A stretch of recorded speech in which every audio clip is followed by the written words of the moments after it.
Okay, this video is for Wicker chair and anybody else that's going through what she's going through. I somewhat caught her conversation with Jay today, and I knew that her mother was sick in the hospital with a illness, a terminal illness, I think. And from what I caught today, that her mother was on life support, I think, and I don't think she's doing too well and may not possibly getting better. And what I want to say to her, excuse my dogs, they think they heard my car. What I want to say to her or anybody that's going through the same thing is, I have gone through same thing twice. First time my mother passed away, and the only good thing, and I know that sounds right, because there's nothing good about anyone passing away. But I say that because when you have a parent or anybody that passes away, it's either they pass away and they suffer, or they pass away and they do not suffer. So that's where the good comes in. My mother passed away and she did not suffer. She went to, and she had the only thing that illness that she had was she had high blood pressure. That was it. She talked to some of my siblings that night before she went to bed. Nothing was wrong with her. She felt fine. She went to sleep, and she didn't wake up the next morning. She died in her sleep. She had a massive stroke. So that's why I say the good thing about it is, and then the coroner had told us so we could feel somewhat relieved, and he told us just that. He said, don't be sad. He said, because at least your mother didn't suffer. She went just like that. When she went to sleep, she was gone. She didn't suffer. So that helped me and some of the other of my siblings.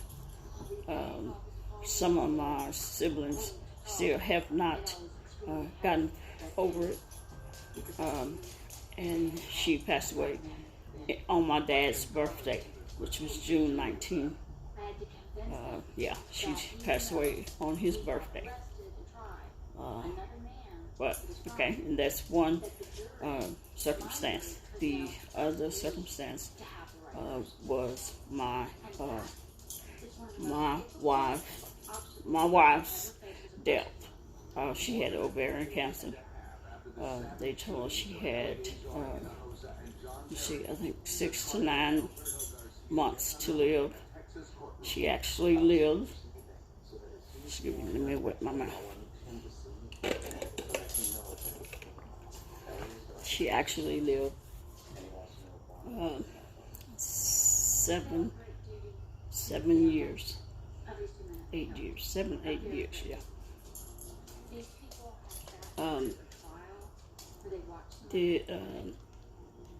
She didn't really suffer either. But what I heard from what Jay was saying to you was about, excuse me, let me take my gum out. What I heard, what Jay was saying to you, what I wanted to say to you is you should,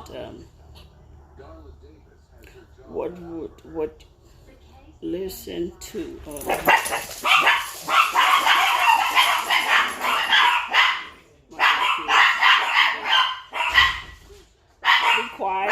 quiet. Hey, look at it this way. When my wife was,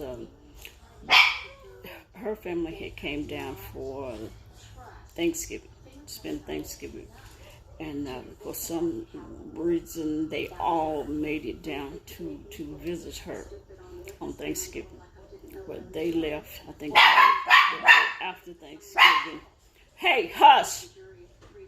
They made it, they left to go back home the day after Thanksgiving.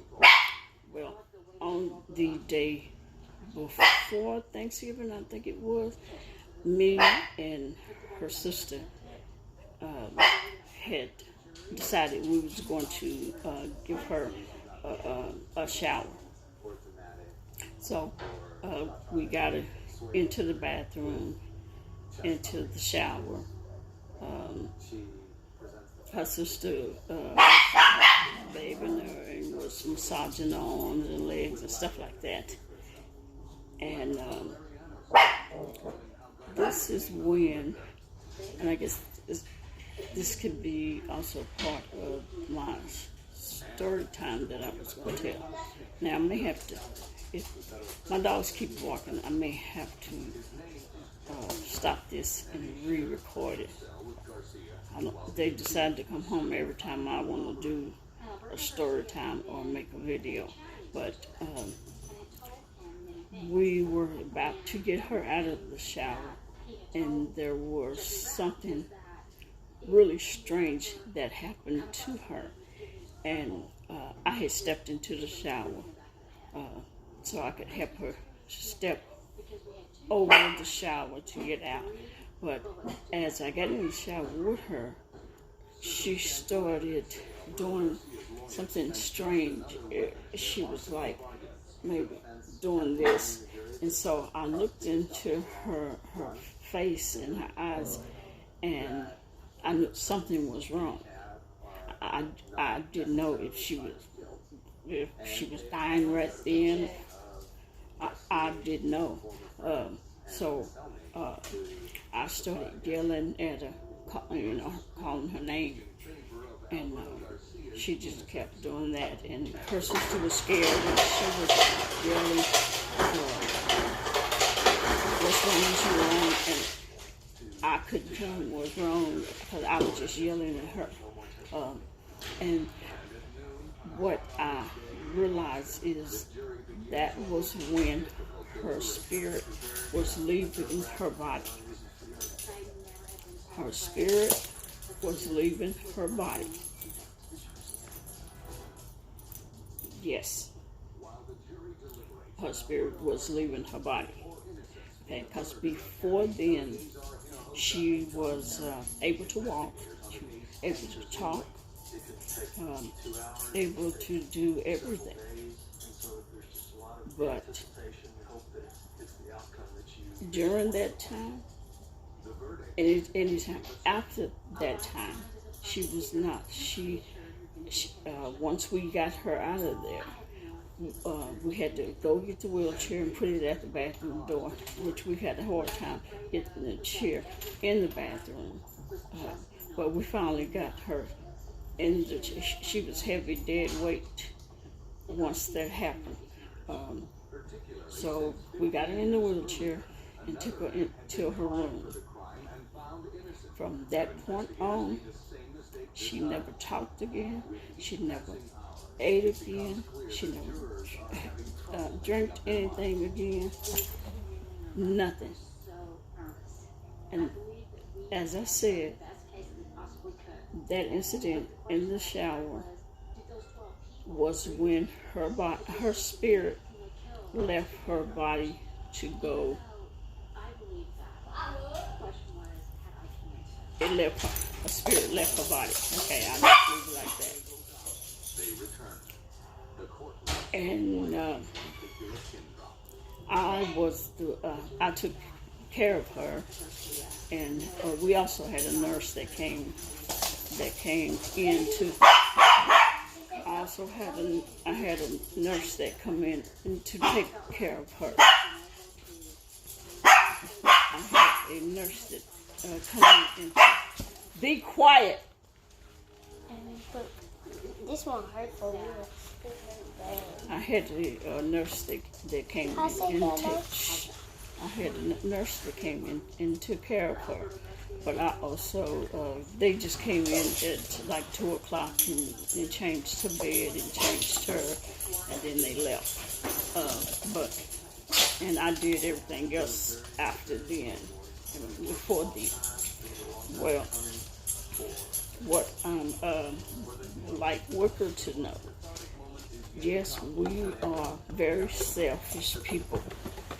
We know that our loved ones and friends are sick, and but we're selfish. We don't want to let them go, and that is understandable. It is understandable, but you have to think about that. Do you really want them to stay here and suffer just because you don't want them to leave you? And I tell you, I'll say this. I was the same way until I had a conversation with my friend that I have spoke to y'all about, the lady that goes walking with me at the park, the one that's, I think, 78. Some of y'all might remember me speaking of her once. Because we would speak of these death, and she was telling me some of the things that to look for, things that will happen would occur during death. And one of the things that she told me was that about being selfish and not wanting, not wanting her to leave, and that is most definitely true, because I didn't, I always prayed that she stayed healthy, even when I know she was, having some issues. She wasn't bad, wasn't sick like most people that have cancer. That didn't occur to her. But the one thing that the lady had told me was, and she told me it happened in her family also, to somebody that passed away or was passing away. She had told me, she said, one thing you have to do is, because your loved one, they know and they hear you when you say, please don't leave me, all this. And the one thing she said you must do, you must let them go. You need to, when you talk to them, when you're in there with them, talking to them, you must let them know that it's okay for them to just let go. And Wicker and anyone else that's going through this same thing with a family member or a friend that have a terminal illness, that's suffering, you have to let them know that it's okay for them to go. Because if you do not, wet my mouth again.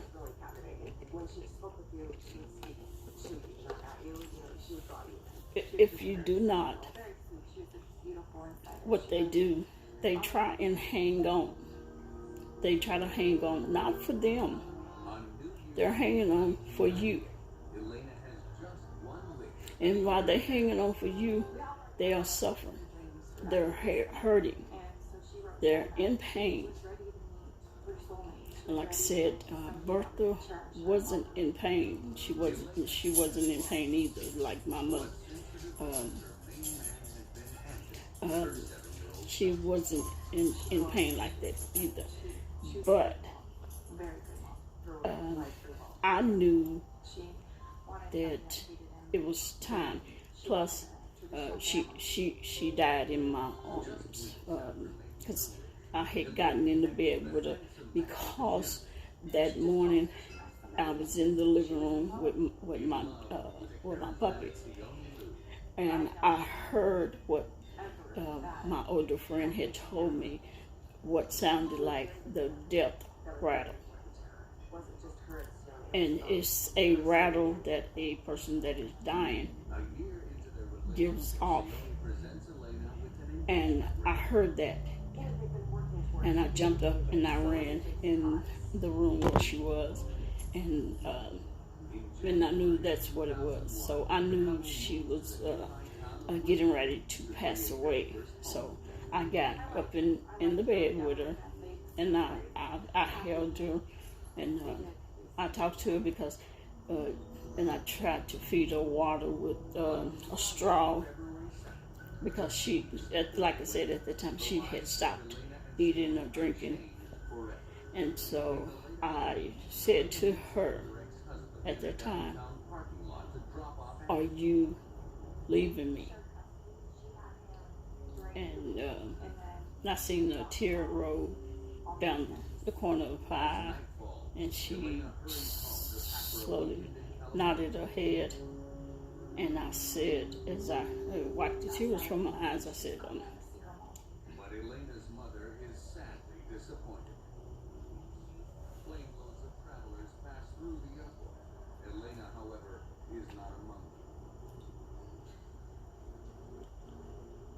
Sione contacts Elena's friends. I didn't think there was. I didn't think it was the story. On Monday, Elena fails to show up at work and doesn't pick up anything. And I told her, She would never leave her son, ever. She would never it's okay. not show up for work. She would never not. Just let go. She was going to get on the airplane. Certain Just something is wrong. let go.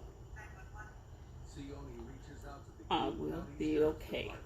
I'm a big girl. Just let go. Go ahead and go with God. Detective Sue Peters is alerted.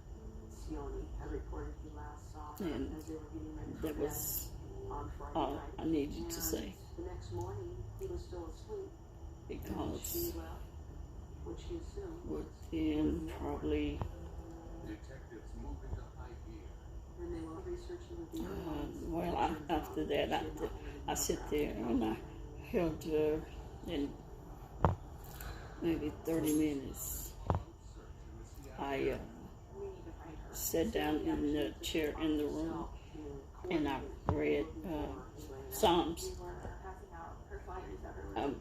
the chapter in the Bible to her. And then I got up and I came back in the living room and I started washing dishes because I knew she was passing away. I knew. And after I finished, I went back into the room and she had passed away.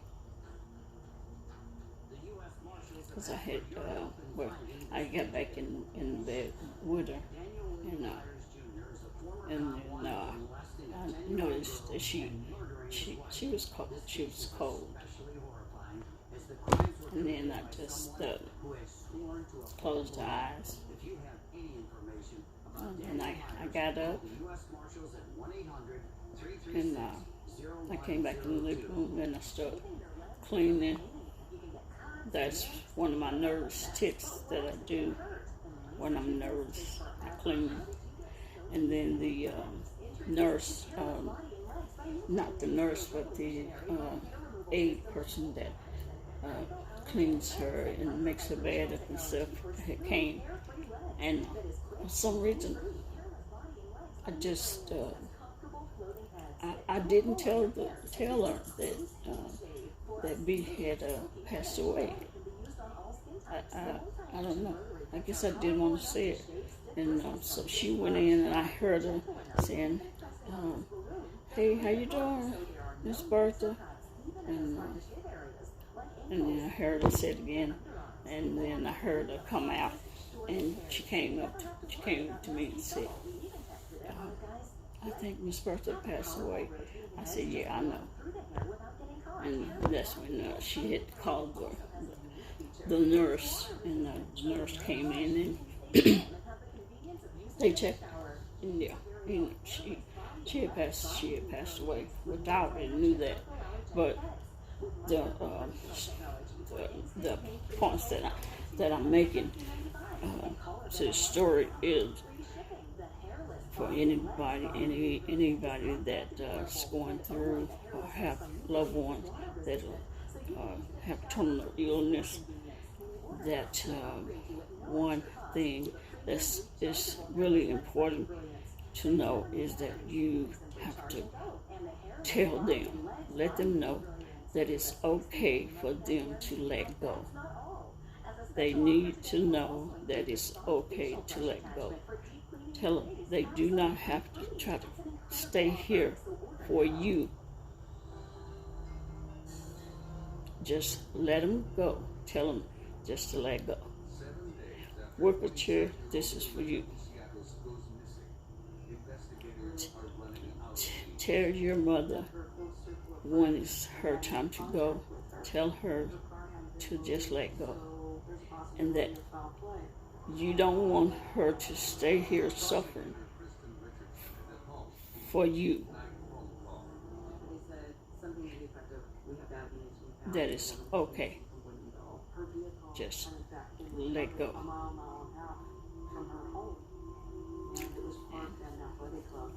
That's, I guess my story. I guess my story time. Because it did include, we had talked about on one of my other videos, and I told you I would do that as a story time. And so I guess it was included in this also. I appreciate your time. And I will see y'all next time. Not sure when that'll be. I may have another story time, or not sure, but yeah, have a good one. Peace. And I'll see you next time.